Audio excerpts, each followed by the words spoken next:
श्री स्वामी समर्थ. स्वामी समर्थ म्हणतात, घरात ही 5 चिन्हे दिसत असतील तर सावध व्हा. नमस्कार मित्रांनो, आपलं घर म्हणजे फक्त विटा आणि सिमेंटनं बांधलेली जागा नसते. घर म्हणजे भावना, घर म्हणजे ऊर्जा आणि घर म्हणजे आपल्या सुखदुःखाचं केंद्र. जेव्हा घरात आनंद, प्रेम आणि सकारात्मक असते तेव्हा त्या घरात सुख, शांती आणि भरभराट येते. पण मित्रांनो, कधीकधी अचानक घराचं वातावरण बदलायला लागतं. विनाकारण भांडणं होऊ लागतात, मन सतत अस्वस्थ राहतं, घरात नकारात्मकता जाणवते आणि कितीही प्रयत्न केले तरी काहीच नीट होत नाही. अशा वेळी अनेकांच्या मनात प्रश्न निर्माण होतात. आणि तो प्रश्न म्हणजे, हा फक्त योगायोग आहे का, की काहीतरी संकेत आहेत?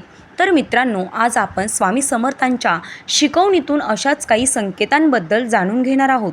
स्वामी समर्थांनी अनेक वेळा सांगितलं आहे की विश्व आपल्याला वेळोवेळी संकेत देत असतं, पण समस्या अशी असते की आपण ते संकेत ओळखतच नाही. आज आपण जाणून घेणार आहोत ती 5 चिन्ह कोणती आहेत, जी घरात वारंवार दिसू लागली तर सावध होणं अत्यंत गरजेचं असतं. स्वामी भक्तांनो, सर्वात पहिलं चिन्ह, सर्वात पहिला संकेत म्हणजे घरात सतत विनाकारण भांडणं होणं.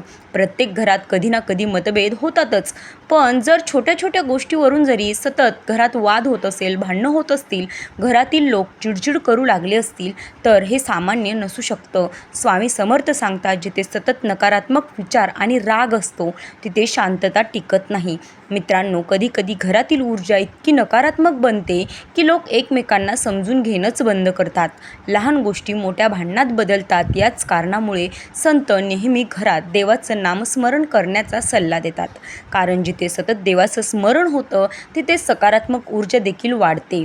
मित्रांनो, दुसरं चिन्ह आहे ते म्हणजे घरात सतत आजारपण किंवा मानसिक अस्वस्थता राहणं. जर घरातील सदस्य सतत आजारी पडत असतील, औषध करूनही आराम मिळत नसेल, घरात किंवा सतत नैराश्य, भीती आणि तणावाचं वातावरण असेल, तर त्याकडे दुर्लक्ष करू नका. स्वामी समर्थ सांगतात, मनाची ऊर्जा शरीरावर परिणाम करते. जिथे नकारात्मकता जास्त असते तिथे मन कमजोर होतं आणि कमजोर मनामुळे शरीर देखील आजारी पडू लागतं. तर मित्रांनो, याचा अर्थ असा नाही की प्रत्येक आजाराचं कारण आध्यात्मिकच असतं, पण घरातील वातावरणाचा आपल्या आरोग्यावर खूप मोठा परिणाम होतो. म्हणून घरात सकारात्मक वातावरण ठेवणं अत्यंत आवश्यक आहे. तिसरं चिन्ह आहे ते म्हणजे देवघराकडे दुर्लक्ष होणं. मित्रांनो, पूर्वीच्या काळात लोक दिवसाची सुरुवात देवाचं नाव घेऊन करत होते, पण आजच्या धावपळीच्या जीवनात अनेक घरामध्ये देवघर फक्त सजावटीपुरतं उरलं आहे. ज्या घरात देवपूजा पूर्णपणे बंद झाली असेल, दिवा लावला जात नसेल, देवघर अस्वच्छ असेल, तर घरातील सकारात्मक ऊर्जा कमी होऊ लागते, असं धर्मशास्त्र मानतं. देव म्हणजे फक्त मूर्ती नसते, तर श्रद्धा आणि सकारात्मकतेचं प्रतीक असतं. जिथे श्रद्धा संपते तिथे मन अस्थिर होऊ लागतं. मित्रांनो, चौथं चिन्ह आहे ते म्हणजे घरात सतत आर्थिक अडचणी येणं. कधी कधी कितीही मेहनत केली तरी पैसा काही टिकत नाही. अचानक खर्च वाढतात, काम अडकतात, घरात पैशांवरून तणाव वाढतो. स्वामी महाराज सांगतात, पैसा फक्त मेहनतीने नाही तर योग्य ऊर्जेनेही टिकतो. जर घरात सतत भांडणं, अपशब्द आणि नकारात्मकता असेल तर त्याचा परिणाम आर्थिक स्थितीवर देखील होतो. स्वामी भक्तांनो, याच कारणामुळे संत समाधानी आणि शांत मन ठेवण्याचा सल्ला देतात, कारण अस्थिर मन योग्य निर्णय घेऊ शकत नाही. पाचवं आणि सर्वात महत्त्वाचं चिन्ह आहे ते म्हणजे घरात सतत भीती किंवा विचित्र अस्वस्थता जाणवणं. कधी कधी काही लोक सांगतात की घरात प्रवेश करताच मन बेचैन होतं, विनाकारण भीती वाटते, रात्री झोप लागत नाही, घरात जडपणा जाणवतो.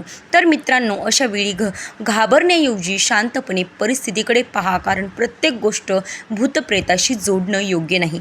पण स्वामी समर्थ महाराज सांगतात, घरात सतत नकारात्मक विचार, राग आणि दुःख असेल तर त्या जागेची ऊर्जा बदलू शकते. म्हणूनच घरात सकारात्मक वातावरण निर्माण करणं अत्यंत आवश्यक असतं. मित्रांनो, आता प्रश्न असा आहे की जर ही चिन्ह दिसत असतील तर काय करावं? सर्वात पहिली गोष्ट, घरात रोज देवाचं नामस्मरण करा. श्री स्वामी समर्थ हा मंत्र अत्यंत प्रभावी मानला जातो. सकाळी आणि संध्याकाळी दिवा लावा, घर स्वच्छ ठेवा, कारण स्वच्छता ही सकारात्मक ऊर्जेचं पहिलं लक्षण आहे. दुसरी गोष्ट म्हणजे घरात अपशब्द आणि राग कमी करा, कारण शब्दांमध्ये खूप शक्ती असते. ज्या घरात सतत ओरडणं आणि अपमान होतो तिथे शांतता टिकत नाही. तिसरी गोष्ट म्हणजे घरात भक्तिमय वातावरण ठेवा, भजन लावा, स्तोत्र ऐका किंवा काही वेळा शांत बसून देवाचं स्मरण करा. स्वामी भक्तांनो, आजच्या काळात लोक मोठं घर, पैसा आणि सुख शोधतात, पण मानसिक मानसिक शांतता विसरून जातात, हरवून चालले आहेत. स्वामी समर्थ सांगतात, घर मोठं असण्यापेक्षा मन मोठं असणं अतिशय महत्त्वाचं आहे, कारण जिथे प्रेम असतं तिथेच देव स्वतः वास करतो. मित्रांनो, अनेक वेळा आपल्याच सवयी घरातील नकारात्मकतेचं कारण बनून जातात. उशिरापर्यंत जागणं, राग धरून ठेवणं, वाईट विचार करणं, दुसऱ्यांचं मत्सर करणं या गोष्टी हळूहळू मन आणि घर दोन्ही देखील अस्वच्छ करतात. म्हणून स्वामी समर्थ महाराज नेहमीच सांगतात, मन शुद्ध ठेवा, कारण मन जसं असेल तसंच वातावरण देखील तयार होतं. मित्रांनो, कधीकधी संकट ही शिक्षा नसते तर इशारे असतात. विश्व आपल्याला थांबून विचार करण्याची संधी देत असतं.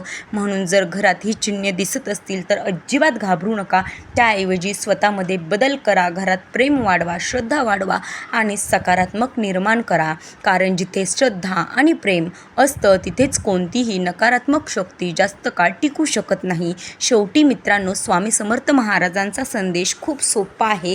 तो म्हणजे घरात सुख हवं असेल तर घरातील वातावरण शुद्ध ठेवा, मन शांत ठेवा, देवाचं स्मरण करा आणि एकमेकांवर प्रेम करा. कारण खऱ्या अर्थाने देव तिथेच असतो जिथे प्रेम आणि शांतता असते. जर तुम्हालाही घरात अशी काही चिन्हे जाणवली असतील तर नक्कीच कमेंटमध्ये नक्की सांगा आणि तशाच स्वामी समर्थांच्या प्रभावी उपदेशांसाठी चॅनलला सबस्क्राईब करायला विसरू नका. भेटूयात पुढच्या व्हिडिओमध्ये. श्री स्वामी समर्थ. जय जय स्वामी समर्थ. अवधूत चिंतन. श्री गुरुदेव दत्त. तुमच्यावर आणि तुमच्या परिवारावर स्वामींची कृपा सदैव राहो हीच स्वामींच्या चरणी प्रार्थना. भेटूयात उद्या. तोपर्यंत धन्यवाद.